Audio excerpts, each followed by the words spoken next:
স্বাগতম বাংলাদেশের সম্পদের আজকের আয়োজনে। বাংলাদেশের সম্পদ এমন একটি অনুষ্ঠান যেখানে আমরা বাংলাদেশের কৃষিজ, বনজ, মৎস্য, শিল্প ইত্যাদি সম্পদ নিয়ে একসময় আলোচনা করলেও বর্তমানে আমরা আলোচনা করছি বাংলাদেশের মানব সম্পদ নিয়ে। বাংলাদেশের মানব সম্পদে আমরা এমন ব্যক্তিদেরকে এখানে হাজির করছি যারা বাংলাদেশের বিভিন্ন গুরুত্বপূর্ণ বিষয়ে কাজ করছেন, একই সঙ্গে বাংলাদেশকে বিশ্বের বুকে তুলে ধরছেন নানাভাবে। এরই ধারাবাহিকতায় আজকে আমাদের মধ্যে উপস্থিত আছেন বিশ্বের বুকে চলচ্চিত্রের মাধ্যমে বাংলাদেশকে তুলে ধরেছেন এমন একজন ব্যক্তিত্ব, রেজওয়ান শাহরিয়ার সুমিত। আপনাকে স্বাগতম ভাই আমাদের আজকের অনুষ্ঠানে। আপনার ছোটবেলা বেড়ে ওঠা কিভাবে, কোথায় যদি বলতেন? আমার বেড়ে ওঠা ঢাকায়, সবসময় ঢাকাতেই থেকেছি। কিন্তু মজার ব্যাপার হচ্ছে যে আমি যেই পূর্ণদৈর্ঘ্য চলচ্চিত্রগুলো বানিয়েছি সেগুলো সবই আসলে ঢাকার বাইরের গল্প। ঢাকার ছেলে হিসাবে ঢাকার বাইরের যে বাস্তবতা, যে জগৎ, সেটা আমাকে সবসময় টেনেছে ছোটবেলা থেকেই। ঢাকায় বড় হয়ে এই জগৎটার সঙ্গে আসলে আপনার পরিচিত হওয়া বা এই জগৎটা নিয়ে কাজ করার আগ্রহটা কেন আসলো? ছোটবেলা থেকে আমার ফটোগ্রাফির একটা নেশা ছিল। তো ফটোগ্রাফির নেশা ছিল এবং দেখা যেত যে একটু ডকুমেন্টারি ঘরানার ফটোগ্রাফি আমি করতাম, যে সমাজটাকে দেখা। এবং ঢাকায় তো আসলে অনেকেই কাজ করছে। মনে হয়েছে যে ঢাকার বাইরে প্রান্তিক অঞ্চলগুলোতে আরও অনেক গল্প আছে, তো সেই গল্পগুলো আসলে কেউ বলছে না। সো আমার কাছে মনে হচ্ছে যে সেখানে যে আসলে আমাকে গল্পগুলো বলতে হবে। সো প্রথমে ফটোগ্রাফার হিসেবে শুরু, তারপর যখন আমি সিনেমার শক্তিটা আসলে বুঝতে পারলাম, আমি একটা কোর্স করেছিলাম, foundational course, film appreciation course. So সেই কোর্স করার পরে পৃথিবীতে ওয়ার্ল্ড সিনেমাতে যেগুলোকে আমরা মাস্টার ফিল্ম বলি, সিটিজেন কেইন, ট্যাক্সি ড্রাইভার, এই ধরনের ছবিগুলো দেখার সৌভাগ্য হয়। তার আগ পর্যন্ত সিনেমা নিয়ে ধারণা ছিল যে সিনেমা হচ্ছে শুধু হলিউড বা বলিউড। তো হলিউড বলিউডের বাইরে যে ওয়ার্ল্ড সিনেমা, সেই ওয়ার্ল্ড সিনেমা কীভাবে সমাজের কথা বলে, সময়ের কথা বলে, আর্থসামাজিক বাস্তবতার কথা বলে মানুষের, তো সেগুলো আমাকে নাড়া দেওয়া শুরু করলো। তখন মনে হয়েছে যে ফটোগ্রাফি থেকে আমি আস্তে আস্তে ট্রানজিশন করতে পারি মুভিং ইমেজেসে বা সিনেমায়। এখান থেকে ভাইয়া যদি বলি যে আপনি তো ঢাকা বিশ্ববিদ্যালয়ে পড়ালেখা করেছেন, এরপরে দেশের বাইরে, তো আপনার এই এডুকেশনাল জার্নিটা নিয়েও যদি বলতেন আর কি। আচ্ছা, এটাও মজার। আমি সেন্ট জোসেফ স্কুলে পড়েছি, নটরডেম কলেজ। এরপরে আমি ঢাকা বিশ্ববিদ্যালয়ের আইবিএতে বিবিএ করেছি, বিবিএ 13 ব্যাচ। তো আমার মেজর ছিল মার্কেটিং এবং হিউম্যান রিসোর্স ম্যানেজমেন্ট।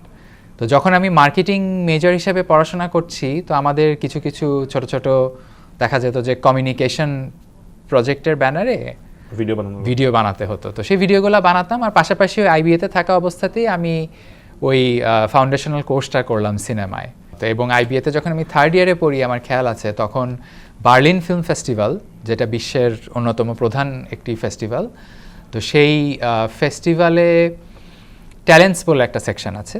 সারা পৃথিবী থেকে 200 জন ইমার্জিং ফিল্ম মেকার বা উঠতি তরুণ চলচ্চিত্রকারদেরকে তারা আমন্ত্রণ জানায়। তো সেই ট্যালেন্টসে আমি আমন্ত্রিত হই। বার্লিনে ছিলাম 10 দিন।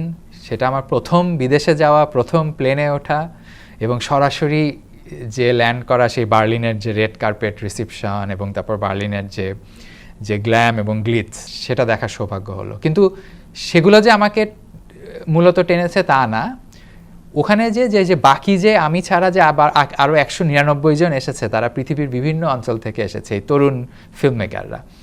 তাদের সাথে পরিচিত হয়ে খুবই ভালো লাগলো এবং দেখলাম যে আমি যে স্ট্রাগলের মধ্যে দিয়ে যাচ্ছি, আমার স্ট্রাগলের সাথে ওদের স্ট্রাগলটার বা ওদের জার্নিটার একটা মিল আছে। ইন্ডাস্ট্রিগুলো ওদের অনেক ডেভেলপ, বিশেষ করে ওয়েস্টার্ন কান্ট্রির যারা ট্যালেন্টস ছিল তাদের ইন্ডাস্ট্রি ডেভেলপড হলেও স্বাধীন নির্মাতা বা উঠতি নির্মাতাদের চ্যালেঞ্জগুলার বেশ সিমিলার। তখন বেশ মজা পেলাম এবং তখন মনে হলো যে আমি আসলে নিজেও ফিল্ম মেকার হতে চাই একদিন। কিন্তু যেটা হয় আমাদের সামাজিক বাস্তবতায় সরাসরি সিনেমায় আসলে যাওয়া যায় না। আমাকেও আইবিএর ছাত্র হিসাবে দেখা গেল কর্পোরেটে জয়েন করতে হলো। আমি এশিয়াটিকে ছিলাম 1 বছর, ওয়েস্টার্ন ইউনিয়নে ছিলাম 2 বছর। তো ওই সময়টাতে আমি অ্যাপ্লাই করা শুরু করলাম মাস্টার্সের জন্য। তো তারপর আমার নিউ ইয়র্ক বিশ্ববিদ্যালয়ে অ্যাডমিশন হয়। তো এনওয়াইইউ বলে যেটা সংক্ষেপে NYU টিশ school of the arts, সেখানে আমি ফিল্মে মাস্টার্স করি এবং আমার প্রোগ্রাম চেয়ার ছিলেন স্পাইক লি, যিনি আমেরিকার একজন লেজেন্ডারি ফিল্ম ডিরেক্টর। সো আমি বলা যায় যে একটা প্রপার একটা জার্নির মধ্যে দিয়ে গিয়েছি, একাডেমিক একটা জার্নি, এবং ফিল্মের ট্রানজিশনটা স্লো অ্যান্ড স্টেডি ছিল এবং সেটা প্রয়োজনও ছিল আমার কাছে মনে হয়, কারণ আমি এখন যেই স্কেলে অপারেট করতে পারছি সেটা আসলে আমার মনে হয় আমার ট্রেনিংয়ের কারণে। আমি যে 5 বছর নিউ ইয়র্কে ছিলাম সেই 5 বছর খুবই ট্রান্সফরমেটিভ ছিল, এবং শুনে মজা পাবেন যে নিউ ইয়র্কের প্রফেসররা আমাকে খুবই মানে এনকারেজ করেছেন যে তুমি দেশে ফিরে যাও, তোমার শেকড়ে ফিরে যাও এবং সেখানে যে তুমি সিনেমাগুলো বানাও, তোমার প্রথম সিনেমা, এবং সেগুলো যতটা জীবনের কাছাকাছি হবে এবং তোমার জীবন বোধটা তুমি যেভাবে ফুটিয়ে তুলতে পারবা সেটা হয়তো আমেরিকার মাটিতে বসে সেটা পারবে না। এবং সেটা সেই অ্যাডভাইসটা যে শুধু তারা আমাকে দিয়েছেন তা না, যে ছেলেটা বা মেয়েটা ধরেন মিনেসোটা থেকে এসেছে, আমেরিকার একটা অঙ্গরাজ্য, তাকে বলেছে তুমি মিনেসোটায় যে ফিল্ম বানাও, যে রোমেনিয়া থেকে এসেছে তাকে বলেছে রোমেনিয়ায় যাও। সো মূলত এখানে শিক্ষাটা ছিল যে নিজের শেকড় সন্ধান করো। এই যে নিউ ইয়র্ক ইউনিভার্সিটির মতো জায়গাতে পড়া এবং শিখে আসা, তো আপনার প্রথম পূর্ণদৈর্ঘ্য চলচ্চিত্র আমরা জানি যে নোনা জলের কাব্য, এর আগে অন্য কোনো শর্ট ফিল্ম বা অন্য কোনো প্রোডাকশন মেকিং আপনি ছিলেন কিনা, বা অন্য কোনো সিনেমা আছে কিনা যেটা সম্পর্কে আমরা হয়তো জানি না সবাই? জি, সো যখন আমি ওয়েস্টার্ন ইউনিয়নে কর্পোরেট চাকরি করি, সো তখন স্বভাবতই আমি যেহেতু একজন নির্মাতা হয়ে উঠতে চাচ্ছি বা আমার নিজস্ব এক ধরনের প্রকাশভঙ্গি আছে, অনেক কিছু বলার আছে, সো আমি একটা ক্রিয়েটিভ একটা আউটলেট খুঁজতেছিলাম যে আমি কিভাবে নিজেকে প্রকাশ করতে পারি। কিন্তু ওই সময় আমার কোনো নিজস্ব টিম ছিল না বা আমার ওই অর্থে সিনেমা বানানোর ট্রেনিং ছিল না। তো আমি যেটা করলাম, প্রতিদিন 9টা থেকে 5টা অফিস হতো, তো আমি সন্ধ্যার সময় বাসায় এসে একটা বছর টানা প্রতিদিন সন্ধ্যায় একটা অ্যানিমেশনের কাজ করলাম নিজে নিজে, মানে ওয়ান ম্যান আর্মি বলে যে ওই পন্থায়। সো এটার নাম হচ্ছে মুন ফেরি, এটা প্রায় 10 মিনিটের মতো একটা অ্যানিমেশন। তো এই অ্যানিমেশনটা 1 বছর পর শেষ হলো, আমি 2-1টা জায়গায় অ্যাপ্লাই করলাম, আমি ইনভাইটেড হলাম কোপেনহেগেন ইন্টারন্যাশনাল চিলড্রেন্স ফিল্ম ফেস্টিভ্যালে। সো আমি ওয়েস্টার্ন ইউনিয়ন থেকে ছুটি নিয়ে 10 দিনের জন্য কোপেনহেগেন গেলাম এবং সেখানে 3টা সিনেমা হলে আমার মুন ফেরি শর্ট ফিল্মটা দেখানো হলো অন্যান্য শর্ট ফিল্মের সাথে। তো বুঝতেই পারতেছেন যে যে চলচ্চিত্রকার হওয়ার স্বপ্ন দেখছে তার জন্য এটা একটা অনেক বড় পাওয়া ওই বয়সে। এবং তখন আমার পরিবারও একটু আশ্বস্ত হলো যে না, সুমিত বার্লিনে গেল, কোপেনহেগেনে গেল একদম নিজের চেষ্টায়, সো আমাদেরও ওকে সাপোর্ট করা উচিত। এবং পরবর্তীতে আমি আমার পরিবার থেকে, আমার বাবা মার থেকে সম্পূর্ণ সাপোর্ট পেয়েছি এবং তারা আমার পাশে ছিলেন এবং এখনও পাশে থেকে আমাকে অনুপ্রেরণা যোগান। আপনার প্রথম ফিচার ফিল্ম নিয়ে যদি একটু বলেন যে নোনা জলের কাব্য কিভাবে আইডিয়া আসলো, এবং যেটা বললেন যে আপনি শহরে বেড়ে উঠেছেন, পড়াশোনা ঢাকাতেই, নিউ ইয়র্কে, তো সেখান থেকে এসে আপনি একদমই প্রত্যন্ত অঞ্চলের একটা গল্প নিয়ে কাজ করার চিন্তাটা কিভাবে আসলো? গল্পটা আবর্তিত হয়েছে বাংলাদেশের একদম দক্ষিণ প্রান্তে পটুয়াখালীর গঙ্গামতির চরে। এটার অরিজিন স্টোরিটা জানতে হলে যেতে হবে সেই 2008-এ সিডর পরবর্তী সময়ে। সিডরের কয়েক মাস পরে আমি আমার ঢাকা বিশ্ববিদ্যালয়ের বন্ধুদেরকে নিয়ে আমরা ছুটি কাটাতে গেলাম। আমাদের সেমিস্টার ব্রেকে আমরা রেগুলার যেতাম বিভিন্ন জায়গায়। তো আমাদের ওই সময়টায় যাওয়া হলো পটুয়াখালীতে, কুয়াকাটায়। দেখা গেল যে ওই কুয়াকাটায় যেও আমি এবং আমার বন্ধুরা সবাই ঢাকার, সো ওই বাবলের মধ্যেই ওরা আবদ্ধ হয়ে আছে, ট্যুরিস্ট বাবল। তো আমার যেহেতু ফটোগ্রাফি নেশা ছিল, আমি ওই বাবল থেকে বের হয়ে মনে হলো যে আমার আরেকটু দেখা উচিত। তো তখন সাগর পার ধরে যদি আপনি হেঁটে যান কুয়াকাটায় 1 মাইল 2 মাইল হাঁটেন ডানে বা বামে, এই জেলে পল্লীগুলো আপনি দেখবেন, ছোট ছোট ছোট ছোট জেলে পল্লী, ইংরেজিতে বলে হ্যামলেট। তো এই জেলে পল্লীগুলো থেকেই ওরা নৌকা নিয়ে স্ট্রেইট সাগরে ওদের ভেলা ভাসায়। সিডর পরবর্তী সময় দেখলাম যে তাদের ঘরবাড়িগুলো অধিকাংশই ভাঙা, সেগুলো আবার রিকনস্ট্রাকশন হচ্ছে, নৌকাও অনেক অনেক ভাঙা, সেগুলো রিকনস্ট্রাকশন হচ্ছে, আবার কিছু কিছু নৌকা আবার সাগরে পাড়ি দিচ্ছে। তো তখন আমার মনে হলো যে এই মানুষগুলা এই এত ঝড়ঝঞ্ঝার মধ্যে দিয়ে গেলেন এবং তারপর তারা আবার সাগর পাড়ি দিচ্ছেন, তো এনাদের এই স্ট্রাগলটার কথা আমি একদমই জানি না। শহরে বসে আমরা পত্রিকায় পড়ি, যে নাম্বারটা দেখি স্ট্যাটিস্টিক্স, সেই স্ট্যাটিস্টিক্সটা থেকে আসলে রিয়েল অর্থে এমপ্যাথি গ্রো করে না। মানে আমি একটা হিউম্যান ফেস ওই ইস্যুটার সাথে কানেক্ট করলাম, তখন আমার মধ্যে একটা ভাবনা জাগ্রত হলো যে এই মানুষগুলোর কথা আমরা একদমই জানি না, এবং এত বড় একটা গ্যাপ, তো আসলে সমস্যাটা সমাধান হবে কিভাবে তাদের লাইফে। এবং সমস্যা যে শুধু জলবায়ু কেন্দ্রিক তা না, মানব সৃষ্ট অনেক সমস্যা আছে। সো আমাদের অনেক কিছু করণীয় আছে। সো প্রথমত যেটা করতে হবে, তাদের সুখ দুঃখের গল্পগুলো জানান দিতে হবে সবাইকে। তো আমি তখন একটা গল্পের খোঁজে নেমে পড়লাম, যে আমি সেট করলাম যে আমি এই ইউনিভার্স বা এই জগৎ, এই জেলেপাড়া, এই সাগর, ফরেস্ট, এই জগৎটাতেই আমার প্রথম ফিচার ফিল্মটা বানাতে চাই। সো তখন আমি বারবার গেলাম ওখানে রিসার্চের জন্য। সো এই রিসার্চ ট্রিপগুলোর উদ্দেশ্যই ছিল মানুষের সাথে বন্ধুত্ব করা, মানুষের সাথে ওঠা বসা করা এবং তাদের জীবন বাস্তবতা বোঝার চেষ্টা করা। তো দেখা গেল ওখান থেকেই আমার গল্পের রসদ আমি পেয়ে গেলাম। দেন মানে প্রথম ফিচার ফিল্মটা তো আসলে বানানো বেশ কঠিন কাজই নতুন ডিরেক্টরদের জন্য। তো এই চ্যালেঞ্জটা আসলে কিভাবে আপনি ফেস করে প্রথম ফিচার ফিল্মটা সামনে আনলেন? শুটিংটা হয়েছিল 2018-র বর্ষায়, একদম ঘন বর্ষা সেটা। তো এবং আপনি চিন্তা করে দেখেন যে অধিকাংশ সিনই নৌকা বা পানি জল কেন্দ্রিক, এবং ঝড়ও আসে ওই গ্রামটাতে, ঝড়ের আঘাত আসে। সো এই ধরনের সিনগুলা সিনেমায় ধারণ করা খুব একটা সহজ না। আমি যেহেতু একজন নতুন ফিল্ম মেকার, প্রথম পূর্ণদৈর্ঘ্য ছবি, প্লাস আমি নিউ ইয়র্কে ছিলাম 5 বছর, সো আমি একটা নিজের টিম করারও সুযোগ পাই নাই। প্রথমটা বেশ চ্যালেঞ্জিং ছিল, কিন্তু এই নোনা জলের কাব্যের টিমে 3 ধরনের ক্রু মেম্বার কাজ করেছে।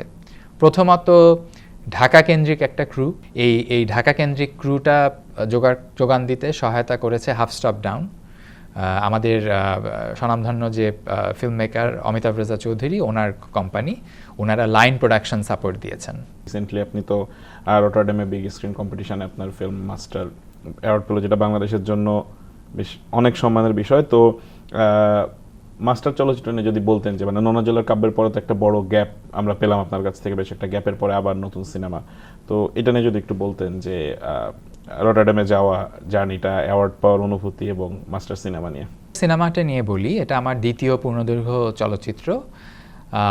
সো এই মাস্টার ছবিটাতে আমরা দেখি যে একজন শিক্ষক, তিনি সমাজে একজন বেশ মানে ভালো কাজের জন্য সুপরিচিত, তিনি একজন সমাজসেবী, সবাই তাকে খুবই পছন্দ করেন।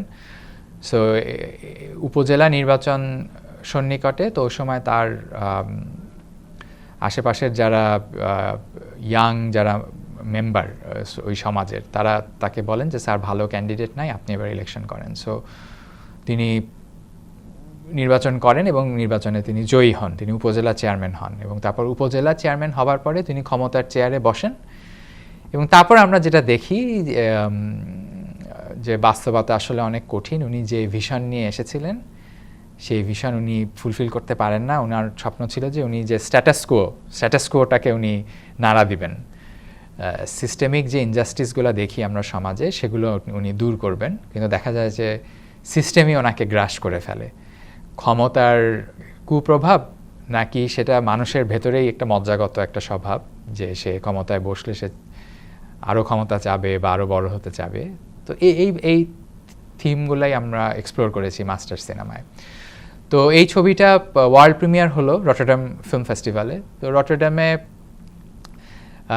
এটা একটা পৃথিবীর একটা গুরুত্বপূর্ণ ফেস্টিভ্যাল। এখানে সারা পৃথিবী থেকে প্রোগ্রামার, ডিস্ট্রিবিউটাররা আসে, জুরি মেম্বাররা আসে, খুবই ইন্টারন্যাশনাল একটা প্ল্যাটফর্ম। তো কিন্তু মাস্টার সিনেমাটা খুবই লোকাল একটা গল্প। এটা আমরা শ্যুট করেছি ধনবাড়ি, মধুপুর, টাঙ্গাইলের ধনবাড়ি এবং মধুপুর উপজেলায়। কিন্তু সিনেমায় যে উপজেলাটার নাম আছে সেটা কাল্পনিক, এটা মোহগঞ্জ। তো খুবই লোকাল টেক্সচার এটার মধ্যে। তো এটা কিভাবে এরকম আসলে একটা ইন্টারন্যাশনাল অডিয়েন্সকে নাড়া দিল, তো সেই প্রশ্ন আসতেই পারে। তো আমার কাছে মনে হয়েছে এই যে ক্ষমতা মানুষকে চেঞ্জ করে দেয় বা পাওয়ার করাপ্টস, এটাই আসলে খুবই বৈশ্বিক একটা থিম। তো সেটারই আমরা প্রমাণ দেখলাম আসলে। অ্যাওয়ার্ডটা যখন ঘোষণা হচ্ছিল, তখন তারা বললেন যে এই যে মাস্টার যিনি জহির আহমেদ, তার নাম নাসিরুদ্দিন খান, বাংলাদেশের খুবই পপুলার অ্যাক্টর, তিনি অভিনয় করেছেন এই রোলে। তো তার যে পারফরমেন্সটা, লিড পারফরমেন্স, সেটা তাদেরকে খুবই নাড়া দিয়েছে। এবং দুটা ব্যাপার এখানে, একটা হচ্ছে যে সে একজন নেতা, তার একটা পাবলিক পার্সোনা আছে, এবং এটা কিন্তু একটা থিয়েটার। একজন নেতা যখন তার জনগণের সামনে যান, সেটা একটা থিয়েটারের মতো, তিনি এক ধরনের একটা ইমেজ বা ইমপ্রেশন দেওয়ার চেষ্টা করেন। কিন্তু তার তো একটা প্রাইভেট লাইফও আছে। তো সেই প্রাইভেট লাইফে দেখা যায় যে তার যে ভালনারেবিলিটির জায়গা, তার যে ফ্র্যাজিলিটির জায়গা, তো সেগুলো নিয়ে কেউ কখনো এক্সপ্লোর করে না। তো আমরা তার প্রাইভেট লাইফটাও দেখিয়েছি, এবং দেখা গিয়েছে যে এই ক্ষমতার মোহে উনি দৌড়াচ্ছেন, এবং তার লাইফে বিভিন্ন অদ্ভুত অদ্ভুত নতুন ক্যারেক্টার আসছে, কিন্তু তার যারা প্রিয়জন, তার পরিবারের মানুষ, বা নির্বাচনে বা তার রাজনৈতিক ক্যারিয়ারের শুরুতে তাকে যারা হেল্প করেছে, তাদের থেকে উনি দূরে সরে যাচ্ছেন।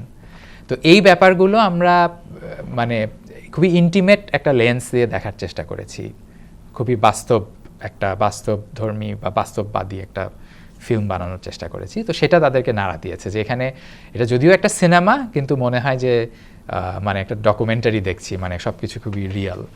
তো ওটা বেশ মজার ছিল আমাদের জন্য, আমরা খুবই খুশি। আর বিগ স্ক্রিন অ্যাওয়ার্ডের কারণে আই হোপ যে আমাদের যে সামনের যে ডিস্ট্রিবিউশন জার্নি, সেটা আরও স্মুথ হবে, ত্বরান্বিত হবে। বাংলাদেশে কবে রিলিজ দেওয়ার প্ল্যান আছে?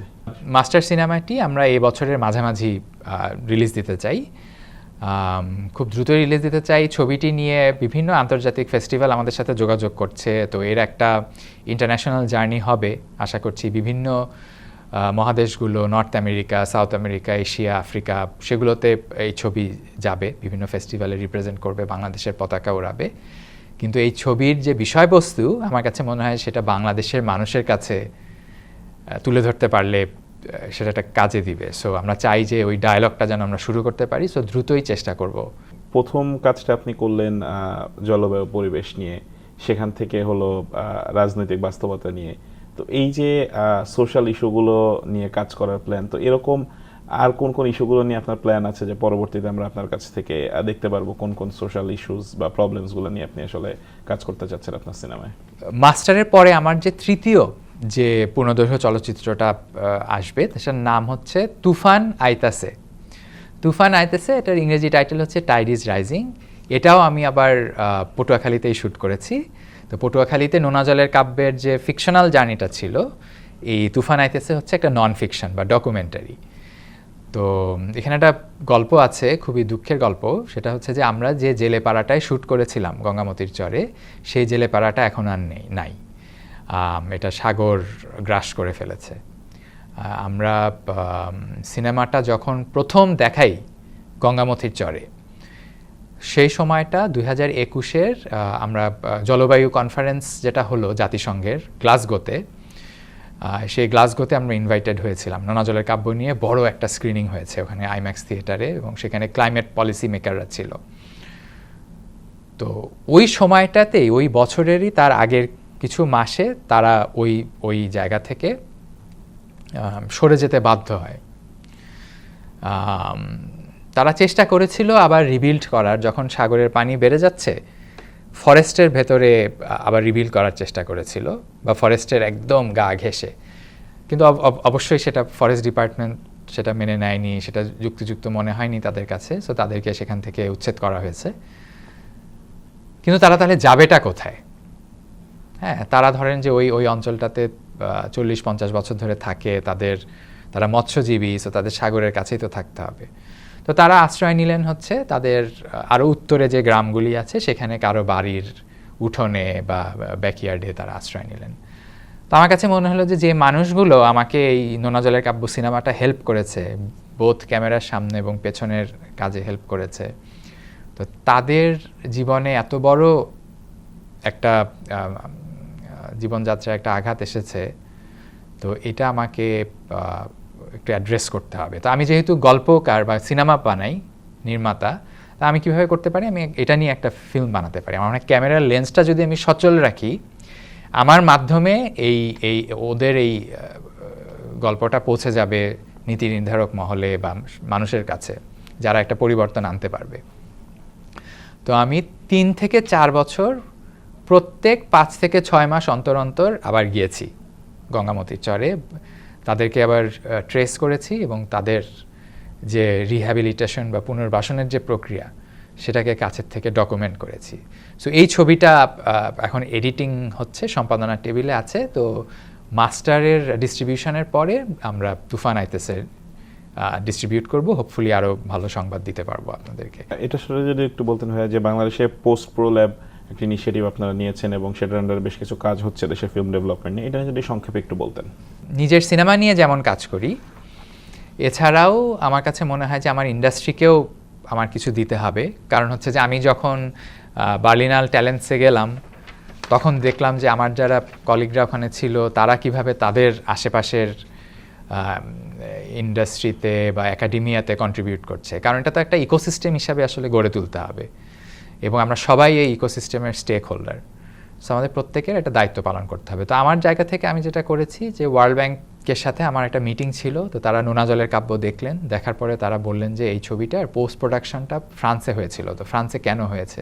তো আমি বললাম যে এই ছবির কালার গ্রেডিং, সাউন্ড মিক্সিংটার হয়েছে কারণ আমরা যে বড় স্কেলে এই ছবিটা বানাতে চেয়েছি, যেই লেভেলের ফিনিশ দিতে চাই, প্রফেশনাল ফিনিশ, সেটা দেওয়ার মতো ইনফ্রাস্ট্রাকচার বাংলাদেশে নেই, অবকাঠামোগত বেশ কিছু দুর্বলতা আছে।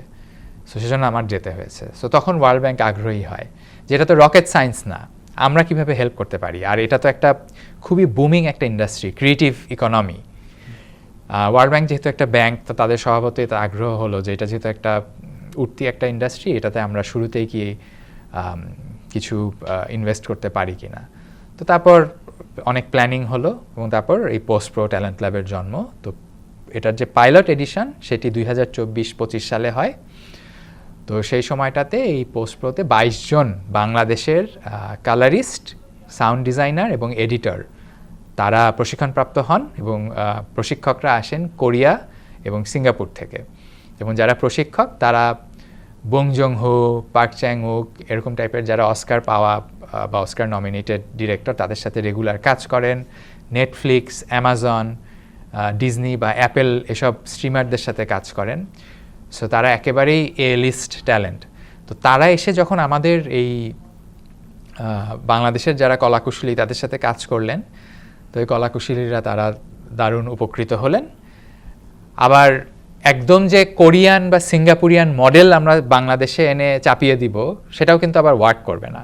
সো আমাদের যারা কলাকুশলী তাদেরকেও এজেন্সি দেওয়া হলো, তাদেরকেও ফ্লোর দেওয়া হলো যে তাদের আসলে কি কি রিয়েল বাস্তবতা ফেস করতে হয়, সেগুলোও তারা শেয়ার করলেন। তো যা যা আমরা পেলাম এই পাইলট থেকে, তো তার একটা ইমপ্লিমেন্টেশন হবে এই 2026 সালে। একদম যা সংক্ষেপে যদি বলতেন যে যারা আসলে নতুন করে ফিল্ম মেকিং জার্নিতে আসতে চাচ্ছে বা ফিল্ম মেকার হতে চাচ্ছে, তাদের জন্য আপনার পরামর্শ কি থাকবে? তাদের জন্য পরামর্শ থাকবে জগৎটাকে দেখতে হবে, চোখ কান খোলা রাখতে হবে, কারণ ভালো গল্প আমাদের চারপাশেই আসলে আছে। তবে নিজেকেও ডেভেলপ করার একটা ব্যাপার আছে। আমি যেমন ফিল্ম স্কুলে গিয়েছি বা আমি এখানে একটা কর্মসূচির সাথে ছিলাম, একটা ডেভেলপমেন্ট প্রোগ্রামের সাথে ছিলাম যখন আমি ইউনিভার্সিটিতে পড়ি, কিন্তু শুধুমাত্র স্কুলের গণ্ডিতে আবদ্ধ থাকি নাই। আমি দেখেছি যে এই স্কুলের যে কারিকুলাম তার বাইরে আর কি কি পড়াশোনা হচ্ছে। বর্তমানে ইন্ডাস্ট্রিতে যারা কাজ করছে, যারা বড় বড় ফেস্টিভ্যালে চান্স পাচ্ছে, অ্যাওয়ার্ড পাচ্ছে বা বড় বড় ব্লকবাস্টার মুভি উপহার দিচ্ছে, তাদের জার্নিটা কেমন, অপর একজন ফিল্ম মেকারের জার্নিটা নিয়ে যদি আপনি পড়েন, তাহলে আপনিও নিজে ওখান থেকে অনেক শিক্ষা নিতে পারবেন। এবং আবার শুধু পল থমাস অ্যান্ডারসন পড়লেই হবে না, আপনার দেশে এই একই ইন্ডাস্ট্রিতে কে কাজ করছে তার জার্নিটা আসলে কেমন ছিল, কারণ সেটারও কিছু খুবই ইউনিক স্পেসিফিক কিছু বাস্তবতা আছে, সেটাও বুঝতে হবে। অনেক ধন্যবাদ ভাই এতক্ষণ আমাদেরকে সময় দেওয়ার জন্য। Thank you so much. দর্শক, এতক্ষণ আমরা কথা বলছিলাম রেজন শারিয়া সুমিতার সঙ্গে, যার চলচ্চিত্র মাস্টার রিসেন্টলি রটারডাম ফিল্ম ফেস্টিভ্যালে বিগ স্ক্রিন সেকশনে পুরস্কৃত হয়েছে এবং বাংলাদেশকে বিশ্বের বুকে তুলে ধরেছে। আমরা আশা করছি তার পরবর্তী কাজগুলো এভাবে বিশ্বের বুকে বাংলাদেশকে আরও সম্মানিত করবে। সামনের পর্বগুলোতে এরকম আরও ব্যক্তিত্বদের নিয়ে আমরা আপনাদের সামনে হাজির হব। ততদিন পর্যন্ত ভালো থাকবেন। ধন্যবাদ সবাইকে।